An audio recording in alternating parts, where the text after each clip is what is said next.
Olá, boa noite. O SBT Interior está começando nesta terça-feira, dia 26 de março. As notícias mais importantes do dia você vai ver aqui. Muito obrigado pela sua audiência, pela sua companhia. Vamos conferir agora os destaques da edição de hoje.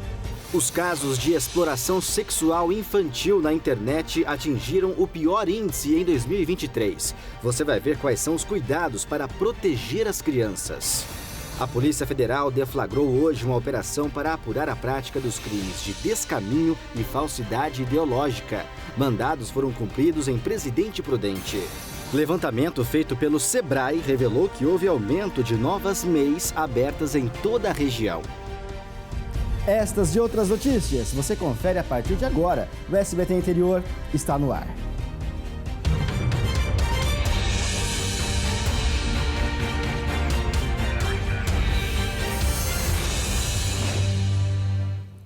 A gente começa a edição de hoje fazendo um alerta, principalmente para pais que têm crianças e adolescentes em casa.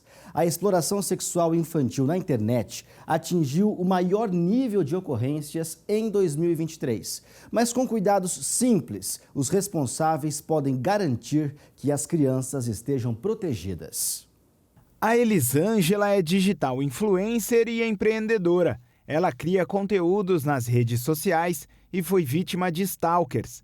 Eles descobriram os dados dela, divulgaram diversas informações pessoais e usaram imagens das filhas da profissional para produzir montagens de cunho pornográfico. Tem um perfil fake com cunho sexual infantil, onde eles pegaram foto das minhas filhas, que são menores de idade, e fizeram montagem, colocaram órgão sexual masculino em suas mãos, outras crianças também, com velho, uma coisa de louco, sabe? Assim, bem nojento mesmo.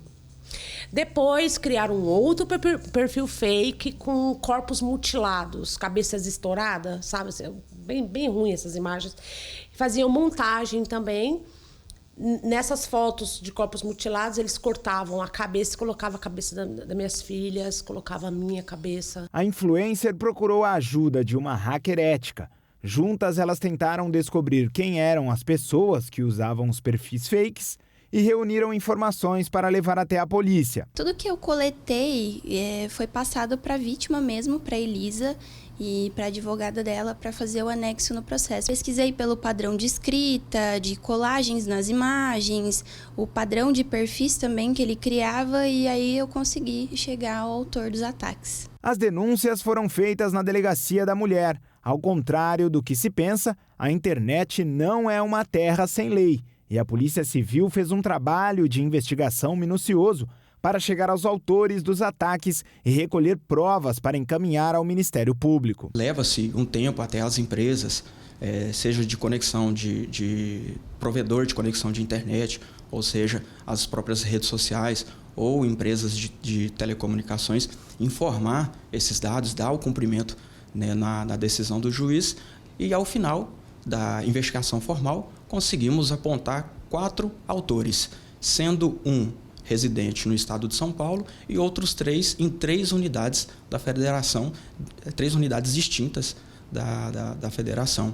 O número de denúncias contra a exploração sexual infantil e imagens de abuso bateu recorde em 2023. Foram quase 72 mil queixas registradas em todo o Brasil, segundo a ONG SaferNet. Um dos investigados pelos ataques contra a família de Elisângela pode ter cometido o crime de armazenamento de conteúdo de pornografia infantil. Era nítido o fato de querer ameaçá-la. Eram imagens de armas de fogo, pessoas mortas. Então, indica o fato de querer amedrontá-la, querer limitar a liberdade dela. Dizer também que sabia o endereço, onde as filhas estudavam e tudo mais. Outras imagens caracterizam o crime previsto no Estatuto da Criança e do Adolescente, ao transmitir, ao disponibilizar conteúdo que envolve conteúdo de nudez, que envolve uma criança. Os pais ou responsáveis devem ficar alerta em relação ao uso da internet por crianças e adolescentes. Mudanças de comportamento repentinas, por exemplo, podem indicar que algo está errado. Além disso, é necessário ter cautela com a exposição dos menores nas redes. O meu conteúdo sempre foi família, né? Sempre foi assim, o meu cotidiano, né? Como que eu cuido das minhas filhas, da minha família. Então, tirar elas, né, desse conteúdo é difícil. As minhas seguidoras sentem falta, porque muitas delas acompanharam o nascimento, a gravidez delas, né? Então, querem acompanhar o crescimento. Mas devido tudo a isso que ocorreu, eu tirei elas. Hoje é muito difícil elas aparecerem nas câmeras. Pois é, as dicas que a reportagem mostrou, elas são fundamentais, porque não dá para impedir, né, que crianças e adolescentes tenham algum contato com esse universo tecnológico, que inclusive vai ser a base de novos empregos para o futuro. Mas fiscalizar de perto o que elas veem, o que acessam e com quem conversam é uma necessidade urgente. Não dá para achar que pode acontecer apenas com o filho do vizinho, né? A vigilância dentro da nossa casa também tem que ser constante. E algumas operações da polícia foram deflagradas hoje na região. Confira no nosso resumo de notícias. A Polícia Federal deflagrou hoje a Operação Cold Notes para apurar a prática dos crimes de descaminho e falsidade ideológica. Foram cumpridos 2 mandados de busca e apreensão em Presidente Prudente. Segundo a PF, a empresa investigada faturou mais de R$500 mil entre fevereiro e abril do ano passado, com a comercialização de mercadorias provenientes de descaminho. Em Caiabu, a Operação Tríade cumpriu 3 mandados de busca e apreensão. A ação conjunta da Polícia Civil, Ministério Público e Tribunal de Contas do Estado investiga supostas irregularidades na compra de materiais pela Câmara Municipal. Além de realizar busca e apreensão na Câmara, a operação cumpriu mandados em 2 estabelecimentos com o objetivo de apreender documentos para análise de conteúdo. Uma operação da Polícia Civil de Pernambuco, com apoio de policiais da DEIC de Araçatuba, prendeu hoje um homem de 32 anos em Birigui. A ação, chamada Ladybug, cumpriu vários mandados de busca e prisões preventivas. A investigação é contra o tráfico de drogas e lavagem de dinheiro em pelo menos 7 estados. O preso foi encaminhado para a cadeia de Penápolis, onde permanece à disposição da Justiça de Pernambuco.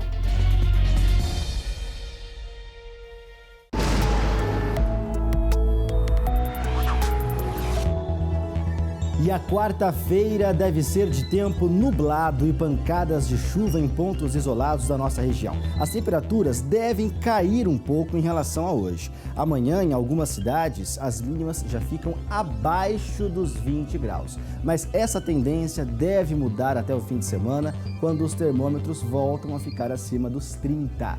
Vamos ver como fica a previsão para esta quarta-feira. Em Araçatuba, a quarta-feira vai ser de tempo nublado e possibilidade de chuva em pontos isolados, máxima de 26 graus. Em Presidente Prudente, o sol aparece, mas entre muitas nuvens. Também pode chover a partir da tarde, máxima de 27 graus. Em Rio Preto, o dia vai ser de tempo fechado e chuva a qualquer hora do dia, mínima de 20 e máxima de 24 graus. Em Braúna, o dia fica nublado, quase sem abertura de sol, mínima de 20 e máxima de 26 graus. Em Bastos, a possibilidade de chuva é maior. O dia fica bem cinzento e praticamente sem sol, máxima de 26 graus. Em Paraíso, a quarta-feira também vai ser chuvosa. O dia começa com agradáveis 19 graus e chega apenas aos 24 durante a tarde. E começou a funcionar hoje em Catanduva o Centro de Tratamento para Dengue e Síndromes Respiratórias, como a Covid-19. O local fica no antigo postão e vai funcionar das 5 da tarde até as 10 horas da noite. O objetivo é desafogar os atendimentos na UPA da cidade. Nós conversamos com o secretário de Saúde, o Adriano César de Araújo. O horário vai ser a partir das 17 horas, né? Então vai ficar das 17 às 22. Vai ser direcionado a pacientes com sintomas de dengue ou que já estejam em acompanhamento, precisa fazer uma hidratação, fazer um controle, um hemograma, então vai estar oferecendo todo esse tipo de serviço. E também alguns casos de síndrome respiratória, né? Tivemos um aumento de síndrome respiratória. A pessoa fala o Covid, não é somente o Covid, né? O Covid já se tornou uma gripe, já está comunitária. Então, também, para estar atendendo a população, também estamos estendendo para eles. É importante salientar que a UPA vai estar funcionando, tá? Então, não é exclusivamente aqui, né, no postão. Então, quem estiver mais próximo à UPA, se sentir mais confortável, a UPA também vai estar funcionando e atendendo também essa população. E depois do intervalo, a gente vai falar sobre o crescimento de MEIs em toda a região. Dados que revelam um otimismo com a economia atual. Até já!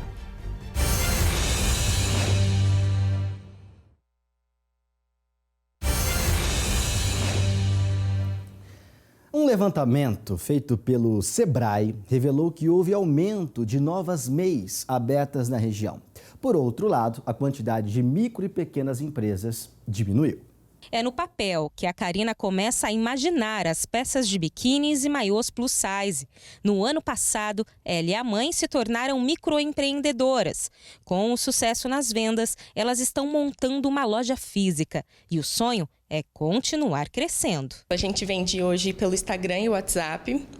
Hoje a gente começou, né? Tá quase pronto o espaço nosso, que a gente consegue tá trazendo elas aqui, e o nosso propósito é sempre estar crescendo para alcançar o Brasil inteiro e quem sabe o mundo. Segundo dados divulgados pelo portal do empreendedor, Rio Preto, Araçatuba e Presidente Prudente registraram aumento de novos MEIs em 2023. Em Rio Preto, foram 3.268 novos microempreendedores individuais em 2023, com um total de mais de 53 mil MEIs na cidade. Já em Araçatuba, o aumento foi de 1.066 MEIs no ano passado. E em Presidente Prudente, na região oeste paulista, foram mais de 1.700 aberturas em 2023. Ainda é um reflexo da pandemia e também porque traz uma estabilidade, né? Então, a pessoa ela já era informal, aí fazia essas atividades para ganhar renda extra, mas às vezes com a perda do emprego, ela se formaliza e isso ajuda com que ela possa crescer no seu estabelecimento, nas suas coisas, porque o MEI dá essa segurança. O número de micro e pequenas empresas também cresceu em Rio Preto, com 232 novas unidades. Em Presidente Prudente, o aumento foi de 99 empresas. E em Araçatuba, foi a única cidade que registrou queda na região, com o fechamento de 374 empresas. O MEI, ele tem características específicas, mas a gente tem MEIs que estão crescendo e com isso desenquadrando para a ME, e existem atividades que não são permitidas dentro da MEI, tá? Então elas têm que abrir a microempresa por atividades de cunho intelectual, dentista, psicólogo, advogado, todos eles têm que ser microempresa, tá? Então a gente, conforme vai tendo, Rio Preto é referência em várias áreas, vai tendo crescimento, né, de pessoas vindo para cá, tem um aumento aí da microempresa dessas atividades, principalmente Rio Preto, que é referência na saúde. O Iago e a Carla abriram uma sede especializada em aquarismo em Rio Preto e em poucos meses já estão colhendo os bons resultados do novo negócio. A gente abriu no final do ano, então é uma época em que as pessoas elas estão gastando com outras coisas, não no nosso segmento. Então a gente entrou de cabeça, só que em coisa de 2 meses que já estamos abertos, a gente já observa um constante aumento na procura, né, de clientes nesse segmento. Tá? Então, assim, podemos dizer assim, em literalmente 2 meses, a gente está conseguindo pagar a empresa com o que a gente já está arrecadando. Isso é uma ótima notícia para o cenário econômico do nosso país, né? Agora, olha essa outra notícia. Falando de cenário econômico do Brasil, as empresas familiares representam cerca de 90% dos negócios. Elas têm uma presença significativa na economia, sendo ainda mais expressivas no setor de design e mobiliário. No interior paulista, essa realidade é uma característica comum entre os empresários. O sonho da Natália sempre foi ser professora. Quando o marido a convidou para ajudar na empresa da família, ela teve medo, mas aceitou o desafio de dar continuidade ao legado. Eu jamais tinha passado na minha cabeça que eu deixaria as crianças, deixaria a escola, deixaria esse sonho, né, de ser professora, que desde quando eu era criança eu sempre pensei em ser professora. E não conhecia esse meu lado, né, profissional, esse lado de poder delegar, de poder ser uma grande empresária, de ter muitos funcionários hoje e poder ser designer, né? E aplicar tudo isso que eu aprendi durante essa história da loja. Sobre ser sócio da esposa, o André teve que achar uma forma de separar o que é empresa e o que é assunto familiar, para conciliar de forma saudável as relações. Não misturar as coisas eu acho que é muito importante. Eu sou bem seco quanto a isso, né? Eu tento não levar trabalho para casa, a Natália leva trabalho para casa 24/7, então a gente tem que aprender a filtrar, porque senão você não tem um relacionamento conjugal, acaba, né? Se você falar de empresa o tempo todo, 24 horas, não dá. Seu Antônio, que foi sócio fundador da empresa, hoje se orgulha da história que construiu e relembra o que disseram para ele quando começou. Um conselho que ajudaria muito a todos que pensam em empreender. Hoje não se abre uma empresa se você não conhece o ramo. Praticamente a empresa fala em 7 de 10 anos. Tem que ter conhecimento. Uma pesquisa realizada pelo IBGE aponta que 90% das empresas têm perfil familiar no Brasil. Elas empregam 75% da mão de obra no país e representam metade do produto interno bruto. Essa realidade é ainda mais expressiva nos setores mobiliário e de design. Essa especialista em sucessão familiar explica que a chave do sucesso é transmitir aos sucessores o propósito do negócio. Rosa, o Brasil é um país com quase 90% de empresas familiares, né? Por que esse cenário? O mais importante a conservar é esse espírito empreendedor que foi o início da empresa e que precisa estar nos futuros herdeiros. A preparação tem que ser com muito foco na preservação do projeto. Nesta outra empresa, mãe e filha dividem as funções no marketing da empresa. A Gláucia, que é a fundadora, começa a se preparar para passar o bastão para a filha, que aprendeu desde cedo a amar o trabalho da mãe. Quando ela abriu, eu ajudei ela nas compras, as escolhas dos estofados, o que comprava, o que colocava, como colocava, a organização da loja. Era muito bacana porque eu sempre fui muito organizada. Conforme foi passando o tempo, minha mãe, ela visitava obras, eu visitava ela junto, mas sempre filmando, sempre fotografando, eu que abri o Instagram da minha mãe. A experiência de quem está há anos à frente da empresa, somada às novas ideias de quem chega agora ao negócio, fazem com que a empresa da família consiga traçar um espaço sólido no mercado em que atua. É muito legal porque, como tem uma confiança muito grande, acaba assim, prevalecendo o respeito entre nós, né? Acaba prevalecendo a confiança e a minha experiência é que nós nos reunimos, nós temos uma reunião semanal, há um debate e prevalece as melhores ideias em conjunto. Muito bem, e agora a gente vai fazer mais uma pausa. E na volta, uma informação importante para os estudantes. Até já!